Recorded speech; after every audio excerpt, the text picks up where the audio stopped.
So dito nga guys, so tingnan nyo. Yung 5 may kuha pa sa corner kaso walang siguradong preparasyon. Kaya, eto guys, so dedepensa na lang natin, no?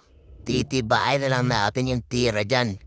Patago yung pamato sa 7, ano-ano. Pero tingnan nyo naman guys kung ano yung gagawin ng kalaban dito. Oh.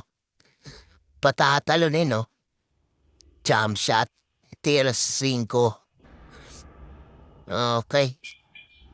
Patalon. Ano? Grabe naman yun, guys. Nadoblete pa. Ayun. Benta na sa 6. Okay. Grabe naman yung kalaban dito, guys. Oh. Talaga nayari yung 5, guys. So, eto mukhang wala ng gamot to. 2 bola na lang, guys. Eto dito, hahatakin na lang yan eh. Tira sa 8, paghatak nito, tutok na sa 9 yan. Aray mo! Ang galing! Talagang